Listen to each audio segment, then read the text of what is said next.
found, you know, one zipper tooth that is a different shade of gold to the other zipper teeth and they want to return the bag. I'm like, what? I couldn't even see it.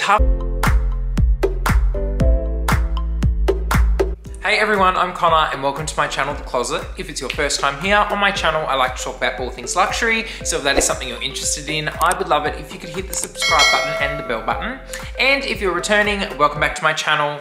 So I've been away for like a week and I just have not been feeling the best, and I tried to film a video and it just wasn't working. And I just was like, nah. And I really like to put in effort. I honestly don't like rolling out of bed and filming videos. So if I'm not feeling it, I won't do it, sort of thing, but I'm back. So, you know what? I thought I've been wanting to do this video for a while.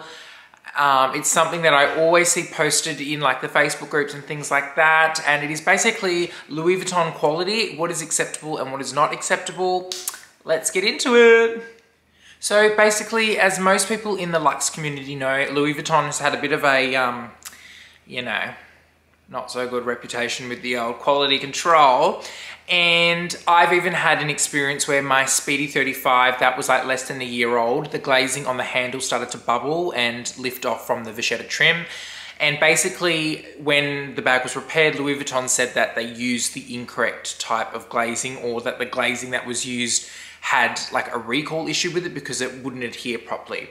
So there was that, and that's all I've really had with Louis Vuitton quality issues. And to be honest, because the issue was handled very well with Louis Vuitton, and it was repaired, fixed, and it's great now, I don't really have that big a problem with, you know, like I wouldn't boycott the brand or anything like that, like some crazies do. I think what's happened with Louis Vuitton and their quality control issues is two things. The first thing is that Louis Vuitton, once upon a time, only had a very specific demographic, a very specific client base that they would make bags to. And the relationship with the supply and demand wasn't at equilibrium, but it was pretty close. As, you know, time has gone on and generations have changed, all of a sudden Louis Vuitton now have to cater to a huge client base. And you're probably thinking, yeah, that's good, like they're a business, they want that. When it comes to luxury goods, some would say that they're mass produced, I guess, but really they're not, because if they were mass produced, they wouldn't have, you know, like out of stocks and stuff all the time. So there is always going to be now with Louis Vuitton a influx in demand versus the supply, and obviously you will see that with things like mini pochette accessory and all of those classic monogram pieces like Speedy 25 and things like that. They're forever out of stock. So Louis Vuitton, they've had to expand their goalposts, they've had to increase production, they've had to open new facilities in different countries that once upon a time they never had. And I think we saw that when they opened in Spain, like many years ago now, but obviously Louis Vuitton was all made in France, and then they've had to expand to facilities in Spain, Italy, and America, things like that. So already Louis Vuitton have had to keep up with demand and invest in all this infrastructure to kind of compensate for that. Like, if I were to look at like my mum's generation, she wouldn't go and buy a Louis Vuitton bag. She knows the quality of things like that. She knows, you know, she sees the value in it, but she thinks that she is not in a like uber rich kind of corporate environment where she would justify buying the bag, even though she could, you know, more than likely afford to go and buy a Louis Vuitton bag. It's more the, what's the word? Like the connotation that goes with purchasing luxury goods. She feels like she does not fit that mold. Like she lives in a country town, she works in an agricultural environment, and she would just feel like it wouldn't match. Then for my generation, we don't really care what we do for work. We don't care about how it's viewed as from society's point of view. We just think, I can afford it, I want to buy it, I like it. So like that already plays a significant part in the quality and how Louis Vuitton have had to keep up with the demand. So you can imagine, because of that, they're having to make things faster. They're having to make things at different facilities where they have not always had a relationship with the culture of people that live in that country. And they're gonna make some sloppy little, you know, sloppy little stitches here and there, and that's just part of what happens.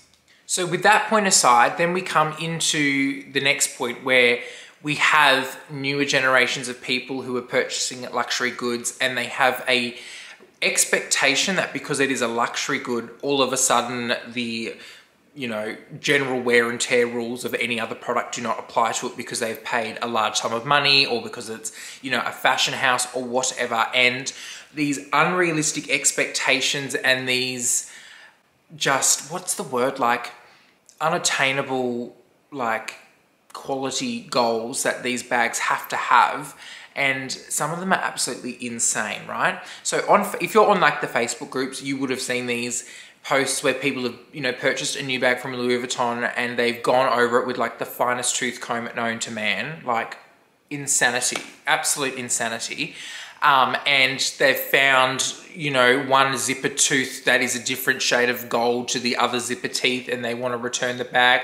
I'm like, what? I couldn't even see it. Half of them, I literally have to zoom in, like zoom in. And I'm like, I don't even have glasses or anything. My eyes are pretty like sharp. And I'm like, what am I looking at? Or there'll be like one stitch that is, 1/18 of a millimeter different to the other ones. And they've circled it and they're saying like, is this normal? And I'm like, guys, what are you talking about? So I think with this new generation of people who are purchasing luxury goods, and also with the input of social media where we're able to post about, is this normal? Is this consistent with your bags? What experiences have you had purchasing this bag? YouTube, all of those things. It kind of opens up a whole new realm of critiquing and criticism and comparisons with other people's bags. And obviously, like that never used to happen, because people would just get the bag and they wouldn't think anything of it. So I think that there is a fine line between a quality control issue and a passable imperfection. For me, a quality control issue is when the bag is becoming unusable, it is defective, like the glazing is peeling off, like with my Speedy, or the canvas is cracking to a point where the bag is actually breaking, or a design fault that is hindering your use of the bag. For example, like on the Palm Springs Mini, when they changed the zip flap, because when you were opening the bag, it was scratching the canvas and wearing it away more so than general wear and tear would. So they removed that flap and made the zip exposed.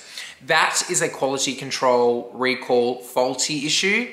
And that is something that Louis Vuitton have had problems with within the last 5 years. And that is something that arguably you could draw down to the increased demand. And these items that have actually been recalled are the items that have sold out.